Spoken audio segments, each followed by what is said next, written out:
রমজান মাসের এই সময়টাতে হাজবেন্ডের সাথে নিরিবিলি কিছু সময় কাটাতে পারি।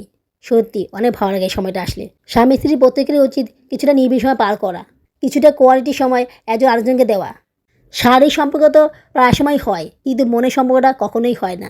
এটা তো জীবন, এটা তো আর ছবি না, এটা তো আর সিনেমা না যে চাইলে সব কিছু হয়ে গেল। একটা বাচ্চার জীবনে মায়ের সবচেয়ে বড় সম্পদ, সবচেয়ে বড় শক্তি।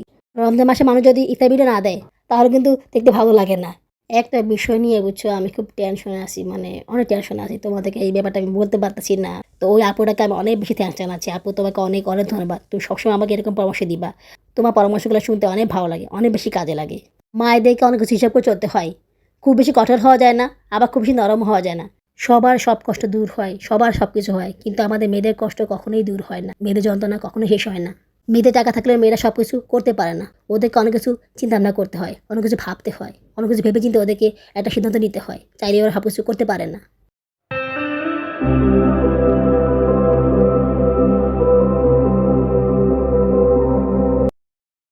আসসালামু আলাইকুম। আমার চ্যানেল এবং পেজে তোমাদের সবাইকে স্বাগত জানাচ্ছি। সবাইকে জানাচ্ছি পবিত্র রমজান মাসের অনেক শুভেচ্ছা এবং ভালোবাসা।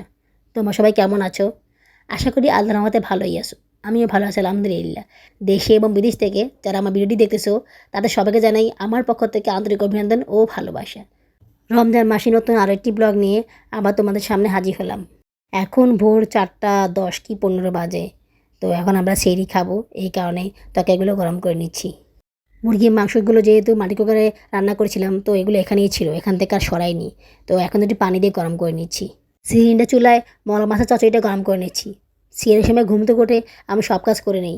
সবার আগে তরকারিগুলো গরম করে নেই, তারপরে দুধ গরম করি। এরপরে বাবাকে ডাক দেই। ডাক দিলে উনি উঠে গেলে একসাথে বসে সেহরি খাই। এটা প্রতিদিনই কাজকর্ম। তবে যেদিন ঝগড়া হয় বা একটু রাগ করি তখন ওনাকে ডাক দেই না, মানে পরে ডাক দিই, আমি খাওয়ার পর ডাক দিই। একসাথে বসে খাওয়া দাওয়া করি না। আমি ডাক না দিলে ওনার আবার সেহরি খাওয়া হয় না, উনি আর ঘুমতে করতে পারেন না। তো এই কারণে আমি ওনাকে ডাক দিয়ে দিই। আর যদি কোনো কারণে আমি উঠতে না পারি তাহলে আর কারোরই সেহরি খাওয়া হয় না। উনি কখনোই সেই সময় ঘুম থেকে ওঠেন না। বলেন মোবাইলে অ্যালার্ম দিয়ে রাখি, কিন্তু উঠতে পারেন না। কী যে অ্যালার্ম দেন আল্লাহই জানে। অ্যালার্ম বাজলে উনি ঘুমতে করতে পারেন না। ঘুম থেকে ওঠার পর যদি দেখেন সব কিছু ওকে আছে তাহলে খুব সুন্দর ব্যবহার করেন, আর যদি দেখেন যে না সব কিছু ওকে নেই তাহলে চেঁচিয়ে শুরু করে দেন। যেদিন মনে করো ঝগড়া থাকে না, মনটা একটু ভালো থাকে, সেদিন সব কিছু ঠিক করে ওনাকে ডাক দেই।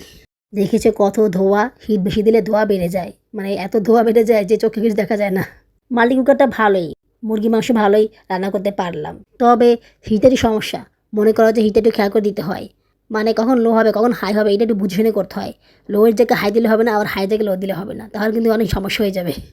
বাবুরাবু খেতে বসে গিয়েছে। উনি দেখেছে যে আমি ভিডিও করতেছি, তো উনি না খালি গ্যাসে বসে গিয়েছে। আমি বললাম তুমি খালি গ্যাসে কেন? তারপরে আবার ওনাকে একটা গেঞ্জি এনে দিলাম।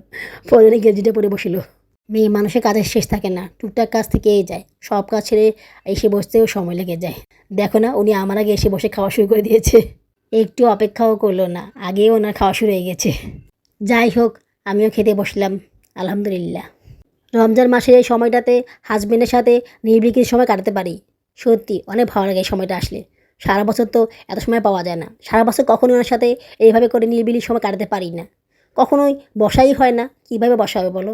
এই ঝগড়াঝাটি, অশান্তি, বাচ্চাদের সমস্যা, তো এগুলো লেগেই আছে। এগুলোর কারণে আমাদের নিরিবিলি কোনো সময় কাটানো হয় না।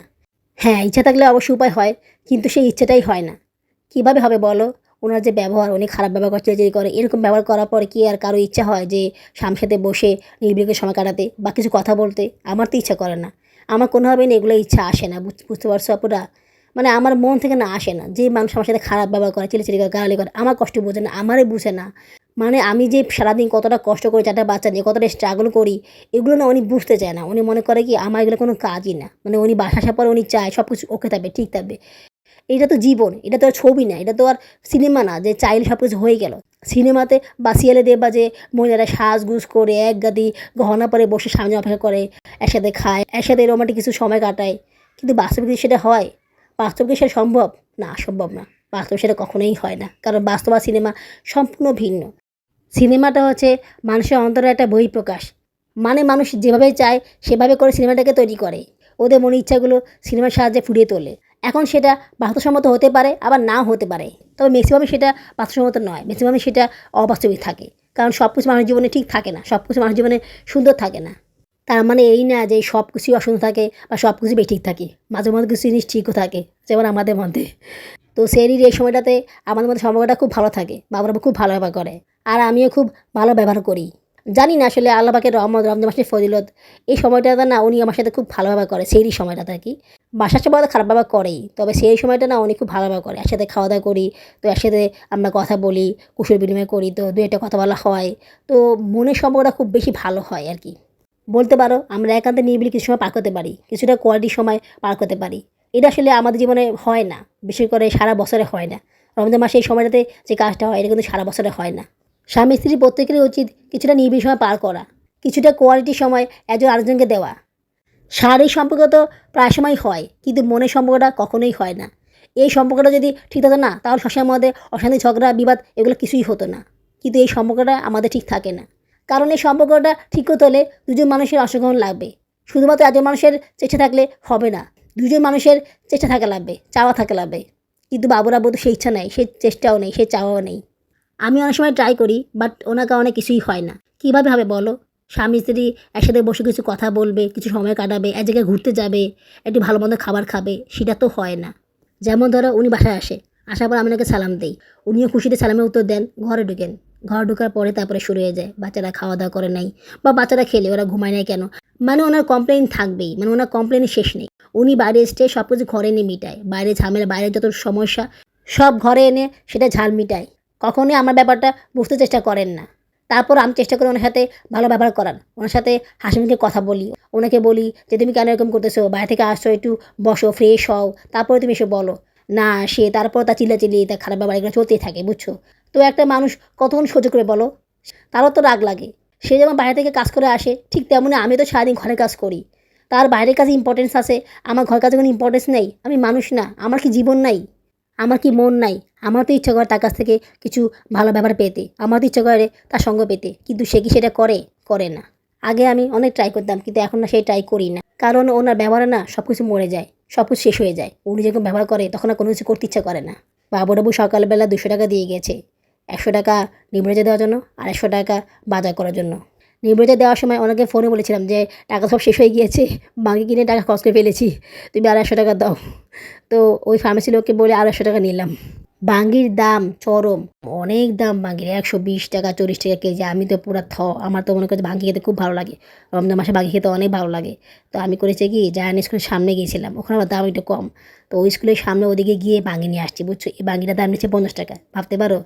একটু আগে আমার হাতে দেখলো না যে একটা আদা, এই আদাটা বুঝছো আমি নিচে পেয়েছি। যখন মনে করে বাঙ্গি কিনতেছিলাম তখন দেখলাম যে পাশে আদা পড়ে আছে। তো বলছে, "এটা পচা ভালো না।" আমি বলছি, "এটা ভালো। কত সুন্দর একটা আদা পড়ে আছে। এটা কেন বলতেছে পচা? মানুষ এটা নিচ্ছে না কেন? এটা তো নষ্ট হয়ে যাবে।" তো তখন আমি আদাটা নিলাম। দেখলাম যে ভালোই আদাটা, এটা কাজে লাগানো যাবে। তো এই কারণে আদাটা নিয়ে আসলাম। আদার যে দাম, বাবুরাবু ১ পা আদা নিয়ে আসে। উনি কখনোই আধা কেজি আদা নিয়ে আসে না, বুঝছো? যে সেই জায়গায় এত বড় একটা আদা মানে পড়ে আছে, মানে ভাবতেই একটা অবাক লাগে, বুঝছো? টোকাইরাও এখন অনেক বড়লোক হয়ে গিয়েছে। ওরা অনেক কিছু নেয় না বা দেখে না। ৳৩০০ থেকে মাত্র ৳১০০ জমাতে পেরেছি। আর বাকি ৳২০০ খরচ করে ফেলেছি। বাঙ্গির দাম নিয়েছে ৳৫০। তারপরে পেয়ারা কিনেছি ৳৩০ দিয়ে। ৳৩০ দিয়ে ২ টা পেয়ারা নিয়েছি। পেয়ারার দাম বেশি। জায়ান বলছে পেয়ারা খাবে, তো জায়ান সারা পেয়ারা খেতে পছন্দ করে। আমারও খেতে ইচ্ছে করতেছে পেয়ারা। পেয়ারা একটু ভিটের মধ্যে খেতে অনেক ভালো লাগে। তারপরে সবজির মধ্যে নিয়েছি ডাঁটা শাক এবং বেগুন। ডাঁটা শাক ভাজি অনেকদিন ধরে খাই না, খেতে ইচ্ছা করেছিল। তাই ২ আঁটি ডাঁটা শাক নিয়েছি। ওখানে তোমার ৳২০ গেল। এরপরে বেগুন নিয়েছি, বেগুন ভাজি খাওয়ার জন্য। বেগুন ভাজা খেতে আমার কাছে অনেক ভালো লাগে। তোমরা তো জানো বেগুন ভাজা আমার কত পছন্দ। তো বেগুন তোমার ৳৫০ নিয়েছে। তো ওখানে অবশ্য সব কিছুর দাম কম। কিন্তু আমাদের এই মহল্লায় দাম বেশি। মানে আমাদের এই মহল্লার বাজারে অনেক দাম। জায়ান স্কুলের ওদিকে গেলে না দামটা একটু কম পাওয়া যায়। পেঁপে নিতে চেয়েছিলাম, কিন্তু পেঁপের দামও তো বেশি। ওখানে একটু কমে পাওয়া যায়, তো ভাবতেছি পরের দিন ওখানে গিয়ে কিনে নিয়ে আসবো পেঁপে। রমজান মাসে একটু ফলফুল খেতে অনেক ইচ্ছা করে। ফলফুল খেলে অনেক ভালো লাগে। পেটও ভালো থাকে, পুষ্টিটাও অনেক বেশি পাওয়া যায়। তরমুজের দাম দেখেছিলাম, বাবারে বাবা! তরমুজের যে দাম, কেজি হচ্ছে ৳৯০, ৳১০০। যদি ৳১০০ কেজি হয়, তাহলে ধরো একটা তরমুজের দাম কত হবে? তারপর আমি ট্রাই করেছিলাম কেনার জন্য, যে ভাবলাম যদি একটা ছোট তরমুজ নিতে পারি, সেক্ষেত্রে তো হবে। তাও দেখি মনে করো তোমার ৳১৫০ আসে। মানে এর কমে আসে না। ৳১০০ মধ্যে কোনো তরমুজই পাই না। তো আমি কি করব? তরমুজ আর কেনা হয়নি। এই ফ্রাই প্যানে ভাজা পোড়া করলে ইটের চুলায় অনেক সমস্যা হয়ে যায়, পুড়ে যায়, দেখছো? গ্যাসের চুলায় করা দরকার ছিল। কেন যে করলাম না? এই কালি পড়া ভয়ে বুঝছো আমি গ্যাসের চুলায় কোনো কাজই করতে পারতেছি না। মানে এই কালি পড়ার যন্ত্রণায় আমি শেষ। এজন্য প্রায় বেশিরভাগ কাজই বুঝছো আমি ইটের চুলায় করার চেষ্টা করি। গ্যাস তো নেই, সরি সিলিন্ডার চুলায়। ও আমার তো খরচ হয়েছে ৳১৫০, বুঝছো? আর ৳১৫০ জমিয়েছিলাম। টাকা পয়সা জমানো অনেক কষ্টকর হয়ে গিয়েছে। বাবার বউ বাসায় আসলে আবার এটা হিসাব চাবে। এই টাকা দিয়ে কী করছো, কী কিনছো?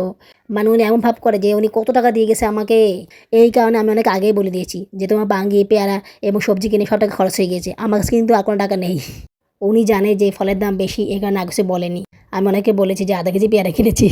উনি আমাকে টাকা জমাতে বলে। বলে, "আমি তোমাকে টাকা দেই, তুমি কিছু করে জমাতে পারো না। জমাতে পারলে তো তোমারই ভালো হবে। আমি তোমার কাছ থেকে কিছু টাকা চাইলে নিতে পারবো।" আমি মনে, মনে বলি, "তোমার আমি টাকা দিব। তুমি কি সে টাকা আমাকে দিবা? জীবনও দিবা না। উল্টো আমার লস হবে তোমাকে টাকা দিলে। আর তাছাড়া তুমি আমাকে কয় টাকা দাও? ৫০০ টাকা দিলে সেখান থেকে কিছু টাকা জমাতে পারে। ১০০ টাকা ২০০ টাকা দিলে কি সেখান থেকে জমানো সম্ভব? সম্ভব না। কারণ এই টাকা দিয়ে অনেক কিছু কিনতে হয়, বাজার করতে হয়। তো সেক্ষেত্রে তো জমানো সম্ভব না। তারপরও আমি কম বেশি করে জমাই, আমার জন্য জমাই। কারণ আমার তো এছাড়া কোনো স্কোপ নাই, আর কোনো উপায় নেই। কিছু টাকা তো আমাকে জমাতেই হবে। সেই টাকা তো আর ওনাকে দেওয়া যাবে না। উনি তো আমার প্রয়োজনে কোনো কিছু এনে দেন না। না কোথাও ঘুরতে নিয়ে যান, না কোনো ভালো-মন্দ খাবার এনে খাওয়ান। তো সব কিছু আমাকেই করতে হবে। ঈদের দিনে আসলে বাচ্চাদের নিয়ে একটু ঘুরতে যান। তাও বিকালবেলা অল্প সময়ের জন্য। ব্যাস এইটুকুই। আর আমাকে নিয়ে ঘোরা, সেটা তো আমার কপালে নেই। তারপরও আমার ছোট ২ মেয়েকে উনি নেন না, বিরক্ত হন। আমি জোর করে সাউদাকে যাওয়া পাঠিয়ে দেই। কিন্তু যদি নাকি উনি নিতেই চান না, উনার নাকি কষ্ট হবে। সারা বছর তুমি বাচ্চাদের নিয়ে ঘুরতে যাও না, একবার নিবা ঈদের সময়, তাও তোমার কষ্ট হবে? থাক, ওনার নেওয়ার দরকার নেই। আমি আমার বাচ্চাদেরকে নিয়ে ঘুরিয়ে নিয়ে আসবো। ৪ বাচ্চাকে নিয়েই ঘুরতে যাব। আমার কষ্ট হলে হবে, তাও ওদেরকে নিয়ে ঘুরতে যাব। বছরে একটা দিন ওদেরকে ঘোরাবো না, তা কী করে হয়? উনি বাবা, উনি চাইলে অনেক কিছু স্কিপ করতে পারে। কিন্তু আমি মা, আমি তো চাইলে সব কিছু স্কিপ করতে পারি না। আমাকে তো সব কিছুই করতে হয়। বাচ্চারা তো আমার। বাচ্চাদের ভালো মন্দ সব কিছু আমাকে দেখতে হয়।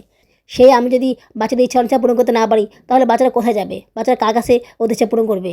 কারা ওদেরকে ভালোবেসে একটু ঘুরতে নিয়ে যাবে? কারা ওদেরকে একটু ভালো মন্দ খাবার এনে খাওয়াবে? কেউ আছে?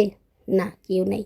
একটা বাচ্চার জীবনে মাই সবচেয়ে বড় সম্পদ, সবচেয়ে বড় শক্তি। সেই মা যদি না থাকে, সেই মা যদি এগুলো পূরণ না করে, তাহলে বাচ্চারা যাবে কোথায় বলো? আপুরা, লাইক কি করেছো? নাকি বসে, বসে আমার কথা শুনতেছো? যদি তোমরা লাইক না করে থাকো তাহলে প্লিজ এখনই লাইক করে দাও। লাইক করে দিয়ে গাছ অনেক গুণ বেড়ে যায়। কালকে ভিডিও আপলোড করতাম, কিন্তু কালকে বাবুর বাসায় ছিল। এই কারণে ভিডিও আপলোড করতে পারিনি।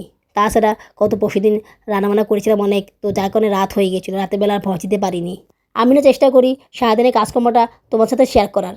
এই যেমন ধরো কী রান্না করলাম, সেই জন্য কী করলাম, ইফতারিতে কী খেলাম, এগুলো সব কিছু দেওয়ার চেষ্টা করি। যদিও বকরিটি বড় হয়ে যায়, কিন্তু আমার কাছে খুব ভালো লাগে এগুলো দিতে। যেমন ধরো এখন মনে করো তোমার রমজান মাস। রমজান মাসে মানুষ যদি ইফতার ভিডিও না দেয়, তাহলে কিন্তু দেখতে ভালো লাগে না। এখন এটা অনেকে বলে যে ইফতারিতে অনেকে ভালো মন্দ করে না। যাই করুক, যেটাই করুক, মানে ইফতারি ভিডিও দেখলে অনেক ভালো লাগে। মানুষ ইফতারি খাচ্ছে, এটা দেখতে অনেক ভালো লাগে। তো আমি চেষ্টা করি সেটাই করতে। যদিও আমার ইফতারিতে এত বেশি আইটেম থাকে না, তারপর যা থাকে সেগুলো দিয়ে দেওয়ার চেষ্টা করি। আপুরা, ভিডিওটা সম্পূর্ণ দেখার পরে কমেন্টস করে দিবা। অনেক কষ্ট করে ভিডিও বানাই, তোমরা প্লিজ আমার ভিডিওটা সম্পূর্ণ দেখো, স্কিপ করো না। দেখার পরে তোমাদের অভিমত জানিও, কমেন্টস করে দিও। কমেন্টস করতে কখনো ভুলে যেও না, ঠিক আছে? আমার ট্রাইপডটা না সমস্যা করতেছে, বুঝছো? মোবাইল রাখা যাচ্ছে না, মোবাইল রেখে আমি ভিডিও করতে পারছি না। তো বাচ্চাদের দিয়ে ভিডিও করাতে হচ্ছে। তো অনেক সময় ওরা স্থির থাকে না, লড়াচড়া করে। তো সেক্ষেত্রে একটু সমস্যা হয়ে যায়। তো ঈদের পরে একটা ট্রাইপড কিনতে হবে। মানে কত কিছু যে কিনতে হবে, মানে কয়টা ছেড়ে কয়টা কিনবে বলো? একটা বিষয় নিয়ে, বুঝছো, আমি খুব টেনশনে আছি, মানে অনেক টেনশনে আছি। তোমাদেরকে এই ব্যাপারটা আমি বলতে পারতেছি না, কারণ বুঝো না, সোশ্যাল মিডিয়া সব কিছু বলা যায় না। এখানে আবার আমার আত্মীয়রা অনেকে দেখে এই ভিডিওগুলা। তো স্বামী সম্পর্কে বলে সেটা সমস্যা নেই, কারণ স্বামী তো এরকম সবাই কম বেশি জানে। কিন্তু আরও অনেক কিছু আছে যেগুলো আসলে বলা যাচ্ছে না। আমার খুব টেনশন আছে এটা নিয়ে, বুঝছো? তো দেখি পরে শেয়ার করবে, এখন শেয়ার করতে পারবো না। দেখি ওইটা যদি হয়ে যায় বা যদি বলা লাগে তাহলে তোমাদেরকে বলবো। একটা আপু আছে, আইডিটার নাম হচ্ছে আনুষা দত্ত। মানে এই আইডিটার নাম বলার কারণ হচ্ছে আপুটা না অনেক সুন্দর সুন্দর কমেন্টস করে, অনেক ভালো ভালো পরামর্শ দেয়। অনেক বড় হয় কমেন্টসগুলো, কিন্তু উনি দেয়, আমার খুব ভালো লাগে। উনি আমাকে অনেক কিছু জানায়, অনেক কিছু জ্ঞান দেয়। তো সেগুলো শুনতে অনেক ভালো লাগে। মানে অনেকে অনেক কিছু বলে না বা বলতে চায় না, বাট উনি আমাকে সব কিছু বলে। আমি যখন বললাম যে আমার পেটে সমস্যা হচ্ছে, খাবার হজম হচ্ছে না, তখন উনি আমাকে সুন্দর একটা পরামর্শ দিল। তারপর যখন বললাম ছেলে অসুস্থ, ওকে ঠান্ডা জিনিস খাওয়ার পরে ও আরও বেশি সমস্যায় পড়ে গিয়েছে, তখন উনি আমাকে খুব সুন্দর একটা পরামর্শ দিল। তো ওই আপুটাকে আমি অনেক বেশি থ্যাঙ্কস জানাচ্ছি। আপু, তোমাকে অনেক অনেক ধন্যবাদ। তুমি সবসময় আমাকে এরকম পরামর্শ দিবা। তোমার পরামর্শগুলো শুনতে অনেক ভালো লাগে, অনেক বেশি কাজে লাগে। সবাই আমার কাছে জায়নের খবর জানতে চেয়েছে। তো জায়ন আলহামদুলিল্লাহ ভালো আছে। তবে ওর একটু সমস্যা হচ্ছে। যেমন ধরো আমি ওকে কয়েকদিন আগে শশা খাইয়েছিলাম, মানে ফ্রিজে রাখিনি, মানে বাইরে রেখেছিলাম আনার পরে। তো সেটা ওকে খাইয়েছিলাম। তো সেটা খাওয়ার পরে সে হালকা একটু কাশি দিয়েছিল। টমেটোও খাইয়েছিলাম, তো সেটাও সমস্যা হয়নি। আসলে শরবতটা ওর বেশি সমস্যা করে। শরবতটা খাওয়ার পর আমার কাশিটা বেড়ে গেছে। আমি আবার মাঝখান দিয়ে কয়েকদিন ওকে শরবত খাইয়েছিলাম। একদিন তো গরম পানি দিয়ে শরবত খাইয়েছিলাম, তারপর সমস্যা হচ্ছে ওর। বাবার বউ বলেছিল যে ওকে শরবত, শসা, কোক, দুধ, দই এগুলো কোনো কিছুই খাওয়ানো যাবে না। মানে যেগুলো ঠান্ডা লাগে বা ঠান্ডা জাতীয় খাবার, এগুলো কোনো কিছুই খাওয়ানো যাবে না। ওষুধ খাওয়ার পরে একদম সম্পূর্ণভাবে সুস্থ হলে তারপর খেতে পারবে। ওর জন্য আমি কয়েকদিন বাচ্চাদেরকে শরবত খাওয়াইনি। বাচ্চারা খেলে ওর খেতে ইচ্ছা করবে, ওর কাছে খারাপ লাগবে, এই কারণে বাচ্চাদেরকে খেতে দেইনি। কিন্তু কয়দিন আর না দেওয়া যায় বলো? তো সেদিন দিয়েই দিলাম, ওকেও দিলাম। কয়েকদিন দেওয়ার পরে আবারও সমস্যা হলো। এদিকে আবার শরবত খাওয়ার পরও সাউদারও সমস্যা হয়ে গিয়েছে। সাউদা মনে করো যে খাবার খাচ্ছিল না। কেন খাবার খাচ্ছিল না? মানে জোর করে খাবার খাইয়েছিলাম। তারপরে সে বমি করে একাকার, বুঝছো? মানে জামাকাপড় সব ভিজে ফেলেছে বমি করে। বাবুরাবু ছিল, উনি সাফ করে দিয়েছে, আমিও সাফ করেছি। মানে অবস্থা খারাপ। সারা রাত ধরে সে বমি করেছে। সকালবেলা বমি হয়নি, কিন্তু তার শরীরটা অনেক দুর্বল ছিল। খাবার খেতে চায়নি, মানে অনেক কম খাবার খেয়েছে। জোর করে খাবার খাওয়ায়নি, আবার যদি বমি করে। যে চকলেট ওর এত প্রিয়, মানে দেখলে পাগল হয়ে যায় খাওয়ার জন্য, সেই চকলেটটা সে খাচ্ছে না। তারপর বিস্কুট খেতে খুব পছন্দ করে, সেই বিস্কুটটা সে খাচ্ছে না। মানে এমন একটা অবস্থা, বুঝছো? শুকিয়ে অবস্থা খারাপ হয়ে গেছে। অনেক খারাপ লাগে বাচ্চাদের এই অবস্থা দেখলে, বুঝছো? মানে কম খাবার খাওয়াই তাও ভালো, কিন্তু অসুস্থ হলে ভালো লাগে না। আমার অসুস্থ হলে অনেক বেশি খারাপ লাগে, অনেক বেশি কষ্ট লাগে আমার কাছে। এমনিতে তো সংসারের চাপ, কাজকর্ম সব করে কুলিয়ে উঠতে পারি না। অসুস্থ হলে তো সেইগুলো করা আরও বেশি কষ্টকর হয়ে যায়। বাবুরাবাকে অবশ্যই বলিনি যে শরবত খাওয়ানোর জন্য এরকম হয়েছে। আমি না একটু বেশি করে শরবত দিয়েছিলাম, বুঝছো? মানে যেদিন বমি করেছিল সেদিন মনে হয় সেই জন্যই সমস্যাটা হয়েছে। কী করব, শরবতটা খেতে এত পছন্দ করে, অন্য কোনো খাবারই খায় না, সে কোনো ইফতারই খায় না। তাই শরবতটা একটু বেশি করে দিয়েছিলাম, যেটাই আমার উচিত হয়নি, যার কারণে সমস্যায় পড়ে গিয়েছিল। মায়েদেরকে অনেক কিছু হিসাব করে চলতে হয়। খুব বেশি কঠোর হওয়া যায় না, আবার খুব বেশি নরম হওয়া যায় না। খুব বেশি কঠোর হলে যেমন সমস্যা, নরম হলেও সমস্যা। তাই দুইটার মধ্যে ব্যালেন্স রেখে চলতে হয়, যাতে করে সব কিছু সুন্দরভাবে করা যায়। একটু এদিক সেদিক হলে কিন্তু মায়েদেরই কষ্ট হয়। সন্তান যেমন কষ্ট পায়, মারা কিন্তু তার থেকে বেশি কষ্ট পায়। বাঙ্গিটা জায়ান খায় পছন্দ করে, তো জায়ানকে বাঙ্গি দিব। এই কারণে বাঙ্গিগুলো আর পেয়ারাটা আমি ফ্রিজে রাখিনি, বাইরে রেখেছি, যাতে ওর সমস্যা না হয়, ও যাতে খেতে পারে। আচ্ছা, ছবি দেখতে যাব, মানে এত টাকা কীভাবে ম্যানেজ করবো বুঝতে পারছি না কিছুই। একটা ছবি টিকিটের দাম 500 টাকা। 500 টাকা করে তো ছবির দাম অনেক চলে আসে। সেক্ষেত্রে আমি যদি 4টা ছবি দেখি তাহলে ছবির দাম পড়বে 2000 টাকা। আমি আমারটাই বলেছি, মানে বাচ্চাদের জন্য টিকিট কাটার কথা বাদই দিলাম। আমারটা কাটতে গেলে তো অনেক টাকা লেগে যাবে। কী করবো কিছুই বুঝতে পারছি না। এদিকে চুলা কিনতে হবে, দেখি কালকে গিয়ে চুলা কিনে নিয়ে আসবো। আর দেরি করা যাবে না, অবস্থা খারাপ হয়ে গিয়েছে, কালকেই বের হতে হবে। বাসা থেকে বের হলে না অন্য কোনো কাজ করা যায় না, বুঝছো? রান্নাবান্না করা বা ইফতার বানানো এগুলোও করা যায় না, অনেক কষ্ট হয়ে যায়। দেখা গেলো যে বের হতে সময় লাগে, একটা প্রিপারেশন লাগে। বের হওয়ার পরে যে একটা জিনিস কিনবো, ওখানে ঘুরতে হবে, পছন্দ করতে হবে, তারপর কিনতে হবে, সেক্ষেত্রেও সময় লাগবে। তারপরে বাসায় এসে একটু রেস্ট নেওয়া, তারপরে আবার কাজ করা। দেখা গেলো যে এগুলো করতে করতে সময় লেগে যায়। রান্নাবান্নার কাজগুলো আর করা হয় না, হয় ইফতার বানানো হয় আর নাহলে রান্নার কাজগুলো হয়। দুইটার সাথে করা অনেক কষ্টকর হয়ে যায়। ভাবতেছি যদি কম টাকা দিয়ে চুলা কিনতে পারি, বা যদি টাকা থাকে, তাহলে ওই টাকা দিয়ে জানার জন্য পাঞ্জাবি কিনবো। ঈদে পাঞ্জাবি কিনবো আর কি। মনটা বুঝছো খুব অস্থির হয়ে আছে, তোমাদেরকে বলতে পারছি না। মানে মনটা অনেক খারাপ হয়ে আছে, আবার অস্থির হয়ে আছে। মানে আমি এমন একটা সিচুয়েশনে পড়ে গিয়েছি যে আমি না পারতেছি কাউকে বলতে, না পারছি সেটা সহ্য করতে। মানে অবস্থা অনেক খারাপ হয়ে গেছে। মানে কী বলবো, আমি আসলে তোমাদেরকে কিছু বলতে পারছি না, এই কারণে আরও বেশি খারাপ লাগতেছে। কালকের মাংস তরকারি রয়ে গিয়েছে, বাবার এক পিস খেয়েছে আর খায়নি, বাচ্চারা খাবে এই কারণে খায়নি। আর মলা মাছের চচ্চড়ি রয়ে গেছে, তারপর রান্না করেছি, কারণ এগুলো তো খাওয়া হয়ে যাবে তাদেরই। তারপর আবার কি খাবো সেই সময়। কালকে অনেকগুলো ইফতারি বাকি রয়ে গিয়েছিল, বাবু খায়নি, আমারও বেশি খাওয়া হয়নি, তাই সেগুলো আমি বাক্স করে ফ্রিজে রেখে দিয়েছিলাম। এগুলো এখন একটু হালকা করে তেলে ভেজে নিচ্ছি, মাল্টি কুকারে ভেজে নিচ্ছি লো হিটে। মাল্টি কুকারে একদিন ইফতার আইটেম ভেজেছিলাম, বাট সেগুলো আসলে খুব বেশি ভালো হয়নি, তেল বেশি লাগে। আর তাছাড়া অনেক বেশি হিট লাগে, মানে হিটটা মনে হয় যে কম পড়ে গিয়েছে। আবার বেশি হিট দিলেও পুড়ে যায়, বুঝছো? মানে কেমন যেন একটা অবস্থা হয়ে গিয়েছিলো, এই কারণে মাল্টি কুকারে আর ভাজা পোড়া করি না। ভেবেছিলাম তোমার সাথে শেয়ার করব, কিন্তু তেল তো শেষ, তেল নেই। 5 কেজি তেল প্রায় শেষ, মানে একটু বাকি আছে। এখন বাবুরাবু ফোনে বলতেছে যে তেলের দাম বেড়ে গেছে, বাজারে তেল নেই, তুমি কিভাবে এগুলা করবা? ভাজা পোড়া কাজা করা যাবে না, যা সেগুলোতে করে নাও, তেল আর খাওয়া লাগবে না, রান্নাও আর করতে হবে না, শুধুমাত্র ডিম দিয়ে খাবা, ডিম দিয়ে চলবা, তেল আর খাওয়া হবে না। ই বলে তেল ছাড়া কি তোকে রান্না করা যায়? তেল তো লাগে, তেল ছাড়া তো কোনো কিছুই করা যায় না। বাঙ্গি দিয়ে একটু চিনি মিশিয়ে দিচ্ছি, চিনি মিশিয়ে দিয়ে বাঙ্গি খেতে অনেক ভালো লাগে। বাবুরাবু অবশ্য এগুলো খেতে পছন্দ করে না, ওনার জন্য আলাদা করে বাঙ্গি রেখে দিয়েছি। বাঙ্গির সাথে পেয়ারাও রেখে দিয়েছি, ইফতারও রেখে দিয়েছি। বাঙ্গি কাটার পর থেকে বাচ্চারা বাবা আসতেছে বাঙ্গি খাবে বাঙ্গি খাবে, আমি বলছি না এখন না, পরে আগে ভিডিও করে নিই, তারপর তোমরা খেয়েও। পেয়ারাগুলোতে একটু বিট লবণ দিয়ে দিচ্ছি, বিট লবণ দিয়ে পেয়ারা খেতে অনেক ভালো লাগে আমার কাছে। অনেকে আবার কাসুন্দি দিয়ে খায়, আমার কাছে কাসুন্দি দিয়ে খেতে ভালো লাগে না। তো এগুলোই হচ্ছে আমার আজকের ইফতার, আলহামদুলিল্লাহ। কালকের ভাত ভাজিগুলো ছিল, সেগুলোকে আমি একটু ডিম দিয়ে ভাজি করে নিয়েছি। আজকে আবার ডিম ছিল বাসায়। ভাত ভাজি খেলে আর মুড়ি বুট খাবো না, কিন্তু আমার না প্রচুর সমস্যা হয় জানো, ভাত ভাজি খেলেও আমার সমস্যা, পেটের সমস্যা হয়। মানে আমি যে কী ঝামেলায় পড়ে জানো না, বলো, আমি কোনো খাবারই খেতে পারি না, পেটের সমস্যা হয়, বারবার শুধু পটি হয়। মানে আমার কোনো খাবারই বুঝছো পেটে থাকতেছে না, বুঝছো? হজম হচ্ছে না, বুঝছো? কী যে করবো কিছুই বুঝতে পারতেছি না। শুধু যে ফল ফ্রুট খাবো সেটা তো হচ্ছে না, সবসময় তো বাসায় ফল ফ্রুট থাকে না, ভাজা পোড়া খাবার তো খেতেই হয়। আবার ভাজা পোড়া খাবারও খাওয়া যাচ্ছে না, সমস্যা হয়ে যাচ্ছে। মনে করে যে এই খাবারগুলো খাওয়ার পরে একবার পটি হয়, তারপরে মনে করে যে রাতেরবেলা আর খাই না, মানে এখন আর খাই না, আগে খেতাম এখন আর খাই না, কারণ পটির যন্ত্রণায় আমি অতিষ্ঠ হয়ে গিয়েছি। তারপরে মনে করে যে সেহরি খাই, সেহরি খাওয়ার পরেও সে একই অবস্থা, সকালবেলাও একই অবস্থা। মনে করো যে পেটে কিচ্ছু থাকে না, পেটটা একদম খালি হয়ে যায়, পানি খুব তিয়াস লাগে, ঠোঁট দুইটা শুকাই অবস্থা খারাপ হয়ে যায়। এইভাবেই চলছে দিনগুলো, বুঝছো? এর থেকে পরিত্রাণ পাচ্ছি না। বাচ্চারা অসুস্থ হলে বাবার আবু ওষুধ এনে দেয়, খাবার এনে দেয়, কিন্তু আমি অসুস্থ হলে বা আমার সমস্যা হলে এটা তো অনেক কিছু যায় আসে না। আবার আমি কাজ না করলে, রান্না না করলে ওনার হয় না, ওনার সমস্যা হয়ে যায়। সব কিছু আমিই করব, সে আমার দিকে কি একটু খেয়াল রাখার দরকার নেই? আমার দিকে কেউ খেয়াল রাখে না জানো আপুরা, কেউ আমার দিকে খেয়াল রাখে না, আমি কি খাই না খাই। সবাই শুধু ভাবেই জানো আমি অনেক কিছু খাই, আমি অনেক মোটা হয়ে গেছি, আমি মোটা মোটা। বা বিশ্বাস করো আমি সেভাবে অত খাবার খাই না, তারপরে সবার মুখে শুনতে হয় যে আমি মোটা হয়ে গিয়েছি। বাবার আবুর ভয়ে তো ওনার সামনে খাবারই খাই না। সেরের সময় আলাদা হিসাব, কিন্তু এমনি রাতের বেলা ওনার সামনে খাবার খাই না, দেখলে তো বলে তুমি সারাদিন খাও, এত খাবার কী খাও। মানে সে যে কত খাবার এনে দিচ্ছে আমাকে খাওয়ার জন্য, যে আমি বসে শুধু খাবারই খাচ্ছি। শরবত আর ভাজা পোড়া ছাড়া এই সবগুলো খাবার যে আমি একা খাবো তাও না, বাচ্চারাও খাবে। আমি সারাদিন এতটা পরিশ্রম করি, এতটা কষ্ট করি, আমার সেই কষ্টে পরিশ্রমে কেউ দাম দেয় না, কেউ দেখে না। শুধু বলে আমি কোনো কাজই করি না। এত কিছু যে রান্না করে খাওয়াই, পাশে এসে যে সব কিছু খায় আরাম করে, তখন কিছু মনে হয় না যে এগুলো আমি করি নাই, অন্য কেউ করেছে। মানে তোমাদেরকে কি বলবো, বাবুরাবু খাবার খাওয়ার পরে খুশিতে শুকর আলহামদুলিল্লাহ বলে, কিন্তু একবারও আমাকে থ্যাঙ্কস জানায় না, একবারও আমার দিকে বলে না যে তুই মানে ভালো রান্না করেছো। বুঝতে পারছো? সমাজে আমাদের মেয়েদের এরকমই দাম, বুঝছো? রান্না করে খাওয়াই কিন্তু দাম পাই না। আবার রান্না না করলেও সমস্যা, তখন আবার ওদের অন্যরকম বদনাম করা শুরু হয়ে যায়। সন্তানের মুখের দিকে তাকিয়ে আমরা যে কত হাজার হাজার লক্ষ লক্ষ মেয়েরা এসব কষ্ট দুঃখ যন্ত্রণা এসব অপবাদ সহ্য করতেছি, এগুলো আসলে বলা কোনো অপেক্ষা রাখে না। সবার সব কষ্ট দূর হয়, সবার সব কিছু হয়, কিন্তু আমাদের মেয়েদের কষ্ট কখনোই দূর হয় না, মেয়েদের যন্ত্রণা কখনোই শেষ হয় না।